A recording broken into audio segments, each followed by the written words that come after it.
स्वागत है आपका हमारे इस बेहतरीन से प्लेटफॉर्म एग्री प्रेप के अंदर। आज के इस लेक्चर में हम डिस्कस करने वाले हैं सीड टेक्नोलॉजी। सीड टेक्नोलॉजी पढ़ने से पहले हमें सीड के बारे में कुछ जानकारी पता होनी चाहिए कि एक सीड का डेवलपमेंट कैसे होता है। तो हम आज जो टॉपिक डिस्कस करेंगे वो टॉपिक पहले हम पढ़ेंगे कि सीड डेवलपमेंट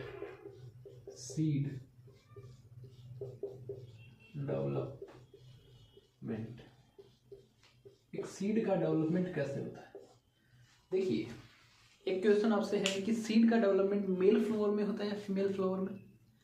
सीड का डेवलपमेंट हमेशा फीमेल फ्लावर में होता है क्योंकि सीड एक प्रोजेनी है और प्रोजेनी हमेशा फीमेल फ्लावर ही प्रोड्यूस करते हैं, फीमेल ही प्रोड्यूस करती है। सीड का जो डेवलपमेंट है वो मोस्टली, हमेशा नहीं, मोस्टली सेक्सुअल रिप्रोडक्शन से होता है। सेक्सुअल रिप्रोडक्शन से होता है। अब ये सेक्सुअल रिप्रोडक्शन क्या, मैं मोस्टली क्यों लिखा हूँ, क्योंकि एक मेथड आपने सुना होगा ये एपोमिक्सिस का मेथड। एपोमिक्सिस मेथड क्या है? एसेक्सुअल रिप्रोडक्शन का मेथड ही है एपोमिक्सिस। तो इसीलिए मैं लिखा है कि मोस्टली जो सेक्सुअल रिप्रोडक्शन से सीड डेवलप होता है। अब देखिए सेक्सुअल रिप्रोडक्शन क्या होता है। जैसे एक मेल प्लांट है, ये कोई मेल प्लांट है और ये कोई फीमेल प्लांट है। अब जैसा कि आप जानते हैं कि मेल प्लांट है जिसमें क्या होंगे, मेल सेक्स ऑर्गन होंगे, और ये फीमेल प्लांट है जिसमें क्या होंगे, फीमेल सेक्स ऑर्गन होंगे। क्या आपको पता है कि एक डायरेक्ट क्वेश्चन पूछा जाता है एग्जाम में कि फीमेल सेक्स ऑर्गन क्या है, तो हमें पता होना चाहिए। मेल सेक्स ऑर्गन क्या है हमें पता होना चाहिए। मेल सेक्स ऑर्गन होता है गायनोसियम और फीमेल सेक्स ऑर्गन होता है एंड्रोसियम। अब इनके अंदर भी क्या होते हैं, इनकी अलग अलग इंपॉर्टेंट यूनिट होती है। जैसे जो एंड्रोसियम होता है उसमें होता है एंथर और इसके अंदर होता है पिस्टिल। अब जो ये एंथर होता है ना, एंथर ये मेल गेमेट को अपने अंदर रखता है। जैसे इसके अंदर मेल गेमेट बनते हैं, पिस्टिल के अंदर फीमेल गेमेट बनते हैं। तो अगर मैं मेल गेमेट की बात करूं, मेल गेमेट की अगर हम बात करें तो वो होता है पोलन।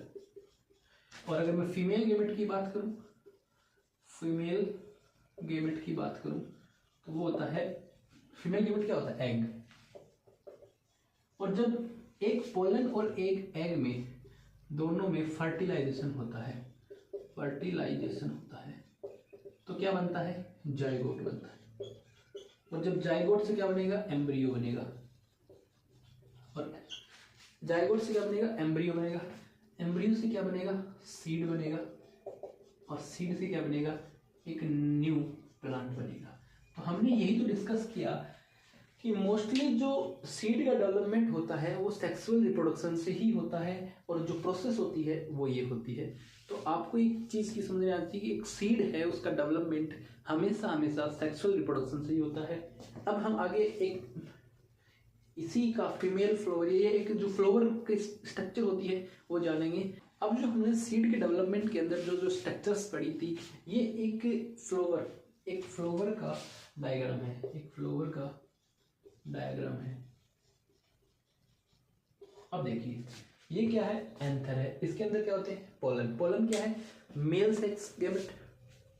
ये है स्टिग्मा। अब पोलन यहाँ से, मान लीजिए ये पोलन है, ये पोलन यहाँ से स्टिग्मा के ऊपर आते हैं।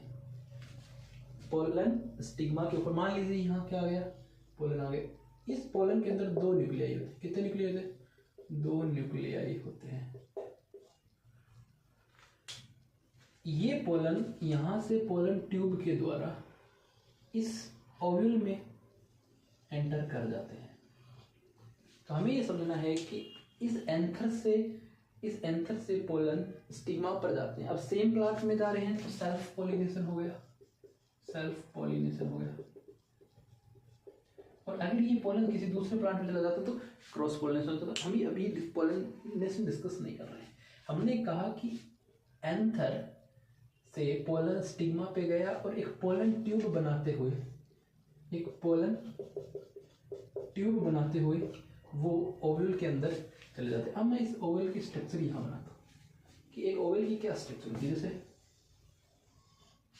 ओवल के अंदर 3 सेल यहाँ होती है, एक सेल यहाँ होती है 2 न्यूक्लियाई की, और 3 सेल यहाँ होती है। इसमें एक न्यूक्लियस, इसमें एक, इन दोनों में 2-2 न्यूक्लियस हमें पाए जाते हैं। जो ये ओव्यूल है, इस ओव्यूल में जो ये वाली सेल है, ये है एग सेल। एग सेल, इन दोनों सेल को, जैसे ये वाली और ये वाली, इनको बोलते हैं सिनर्जिड सेल। Synergid cell. ये जो तीनों सेल होती है इनको बोलते हैं एंटीपोडल सेल। Antipodal cell. और इसको बोलते हैं डबल न्यूक्लियस। Double nucleus. अब कहानी कहाँ शुरू होती है कि ये पोलन 2 न्यूक्लियाई वाला इसके अंदर एंटर कर गया। अब हमारे पास 2 न्यूक्लियस हैं। इस पोलन 2 पोलन न्यूक्लियाई हमारे पास है। एक जो पोलन न्यूक्लियाई है ये एग सेल के साथ फ्यूज हो जाएगी। मतलब कि मैं कहूं कि एग सेल प्लस एक पोलन न्यूक्लियाई, एन ये है, एक एन ये है, और यहां बनेगा एम्ब्रियो जो कि 2 होगा। मतलब कि एक एग सेल एक पोलन न्यूक्लियाई मिलकर एम्ब्रियो बनाते हैं, जो जिसकी पोलैरिटी क्या होती है, 2n होती है। ये जो बचा हुआ पोलन न्यूक्लियाई है ये फ्यूज होगा डबल न्यूक्लियस के साथ। तो एक इसके साथ पोलन न्यूक्लियाई फ्यूज होगा और ये बनाएंगे एंडोस्पर्म। एंडोस्पर्म।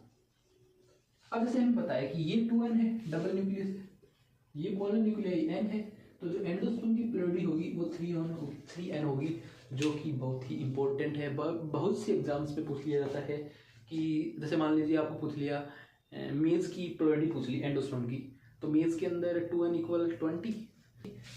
अब मेज है, जैसे एग्जांपल में दे रहा हूँ कि मेज की एंडोस्पर्म की पोलैरिटी पूछ ली, तो मेज क्या होता है 2n = 20, तो n हो जाएगा।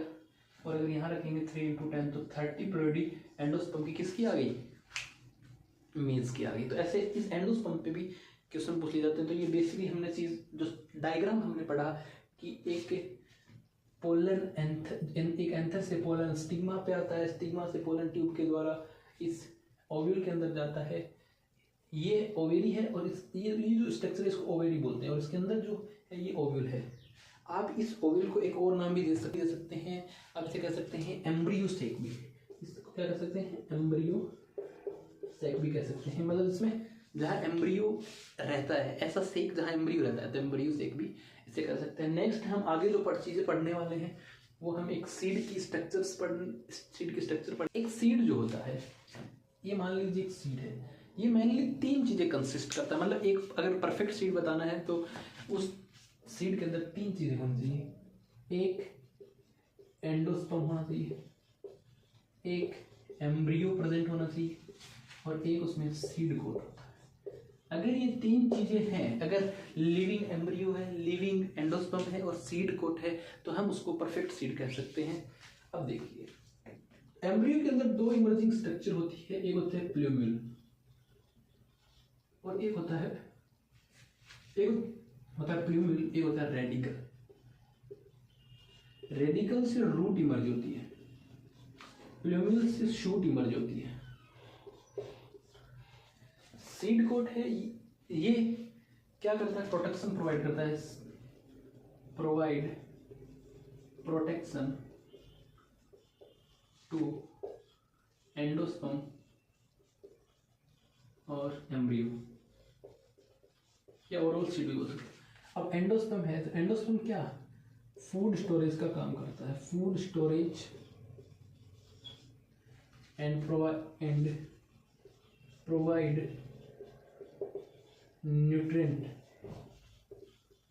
To embryo. जब एम्ब्रियो डेवलपमेंट स्टेज के अंदर होता है तो जो ये एंडोस्पर्म है ये इसको फूड और न्यूट्रिएंट्स प्रोवाइड करता है।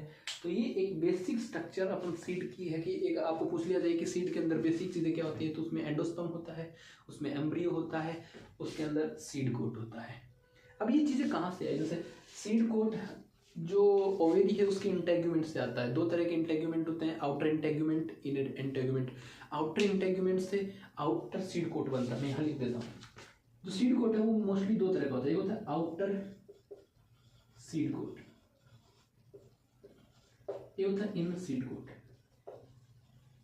सीड कोट, ये जो आउटर सीड कोट है ये हार्ड होता है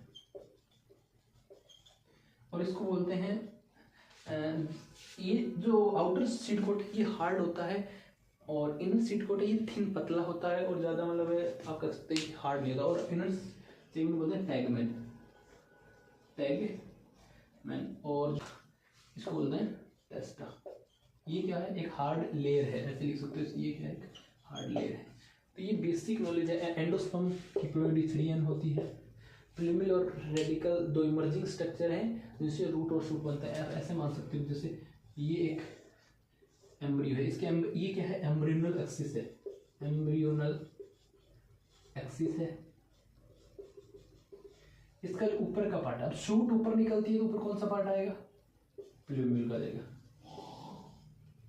रेडिकल क्या जाएगा, नीचे का पार्ट, रेडिकल क्या जाएगा, नीचे का पार्ट आ जाएगा। रेडिकल से रूट निकलेगी और प्लूमिल से शूट निकलेगी।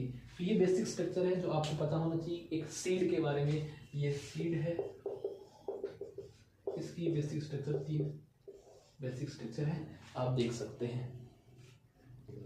अब आप एक नोट लिख के एक चीज लिख सकते हो, डस्ट सीड, डस्ट सीड। अब ये क्या है, ये डस्ट सीड क्या बोला है, देख आपने ऑर्चिड के सीड देखे होंगे। जो ऑर्चिड के सीड हैं वो बहुत छोटे सीड होते हैं, आप उन्हें डस्ट की तरह से, धूल की तरह उड़ा भी सकते हैं। तो ये जो ऑर्चिड की सीड इतने छोटे होंगे कि उनमें एंडोस्पर्म एब्सेंट होता है। अब एक बात बताइए, जिसके अंदर एंडोस्पर्म ही एब्सेंट है, जिस सीड के अंदर एंडोस्पर्म ही एब्सेंट है, क्या वो नेचुरली ग्रो कर पाएगा? तो ये जो ऑर्चिड की सीड है ये do not grow naturally, do not grow naturally. तो फिर सर इनको कहाँ ग्रो किया जाता है? तो इनको प्लांट टिश्यू कल्चर के अंदर ग्रो किया जाता है। तो grow in plant tissue culture. तो ये डस्ट सीड के बारे में आपको पता होना चाहिए कि ऑर्चिड के सीड को क्या कहते हैं, डस्ट सीड, क्योंकि ये बहुत छोटे होते हैं, इनमें एंडोस्पर्म एब्सेंट होता है। अगर एंडोस्पर्म एब्सेंट होगा तो एम्ब्रियो को फूड कौन प्रोवाइड करवाएगा, न्यूट्रिशन कौन प्रोवाइड करवाएगा? तो ये नेचुरली ग्रो नहीं हो पाते, इनको प्लांट टिश्यू कल्चर के अंदर ग्रो किया जाता है। तो आप इस चीज़ को, इतनी इन्फॉर्मेशन को आप नोट करके लिख सकते हैं, कभी कभी एग्जाम में पूछ ली जाती है। कुछ एक एक जो सीड के अंदर हमने स्ट्रक्चर पढ़ी उनको एक एक करके पढ़ते हैं। सबसे पहले पढ़ते हैं हम सीड कोट। सीड कोट क्या होता है? Outer most covering, outer most covering क्या काम करती है? प्रोटेक्ट एम्ब्रियो, ऐसे protect embryo and endosperm, endosperm बनती कहाँ? डेवलप्ड फ्रॉम ओवेरी इंटेग्यूमेंट,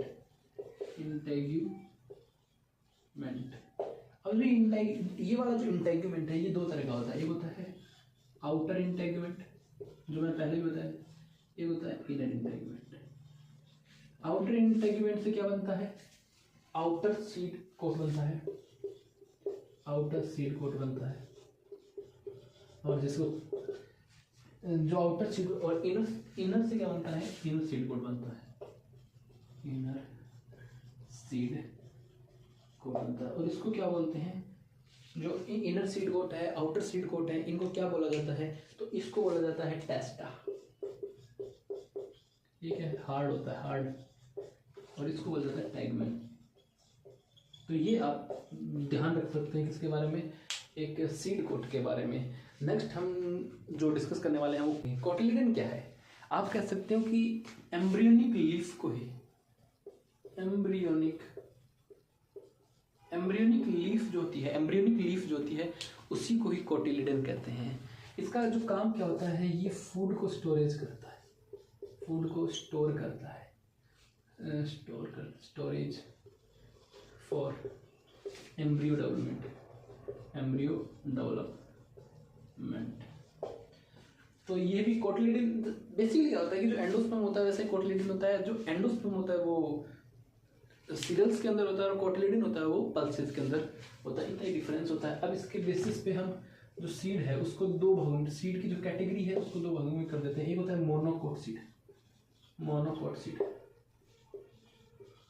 और एक होता है डाइकोट सीड। अब मोनोकोट सीड क्या है ये समझिए, जिसके अंदर केवल एक कोटिलिडन हो प्रेजेंट और जिसके अंदर 2 कोटिलिडन प्रेजेंट हो, वो क्या हो गया, डाइकोट हो गया। अब इसके डिफरेंट एग्जांपल हो गए, जैसे इसके अंदर इसके जो एग्जांपल्स होते हैं वो मेज हो जाता है, वीट हो जाता है। और अगर इसकी बात एग की बात करें तो जितने भी पल्सेज हैं जो लेग्यूमिनस क्रॉप हैं, आप इसमें लिख सकते हो चना लिख सकते हो, मतलब ऐसे लिख सकते हो पल्सेज या लेग्यूमिनस क्रॉप, पल्सेज या लेग्यूमिनस क्रॉप। और एग्जांपल में क्या लिख सकते हो, ग्राम लिख सकते हो। तो ये हमने पढ़ा कोटिलिडे। अब आगे एंडोस्पर्म पढ़ेंगे, तो एंडोस्पर्म के बारे में हमें पता है ट्रिप्लोइड होता है नेचर में, वो भी क्या ही काम करता है, फूड स्टोरेज का काम ही तो करता है। उसमें भी 2 तरह के डिवाइड किए जाते हैं, एक एंडोस्पर्मिक सीड होते हैं जिन्हें एल्ब्यूमिनस सीड कहा जाता है, एक नॉन एंडोस्पर्मिक सीड होते हैं जिनको एक्स एल्ब्यूमिनस सीड भी कहा जाता है। उनको हम आगे समझते हैं, कभी देखिए। तो अब हम देखेंगे एंडोस्पर्म को। एंडोस्पर्म क्या है, वही जानकारी है कि ट्रिप्लोइड इन नेचर होता है, फूड को स्टोर करता है, जो डेवलपिंग एम्ब्रियो है। और इसके अंदर जो डिवाइड किए जाते हैं इसके बेसिस पे, एक जिसमें एंडोस्पर्मिक सीड, एक नॉन एंडोस्पर्मिक सीड। अब देखो एंडोस्पर्मिक सीड क्या होता है, जब सीड मैच्योर होता है, सीड को हमने बोया और वो जर्मिनेट हुआ, उसके बाद सीड मैच्योर हुआ। अगर मैच्योर सीड के अंदर एंडोस्पर्म प्रेजेंट है, अब एंडोस्पर्म का काम क्या है, एम्ब्रियो को न्यूट्रिशन प्रोवाइड करना। अगर एंडोस्पर्म न्यूट्रिशन प्रोवाइड करते करते मैच्योर सीड तक खुद खत्म हो जाता है, हमें देखने को नहीं मिलता मैच्योर सीड के अंदर एंडोस्पर्म, तो वो होता है एक्स एल्ब्यूमिनस सीड या नॉन एंडोस्पर्मिक सीड। और अगर हमें मैच्योर सीड के अंदर एंडोस्पर्म देखने को मिलता है, वो परसिस्ट रहता है, बच जाता है आफ्टर मैच्योरेशन ऑफ सीड, तो उसको कहते हैं एंडोस्पर्मिक सीड। तो हम कह सकते हैं, अगर इसको डेफिनेशन के रूप में लिखें तो एंडोस्पर्म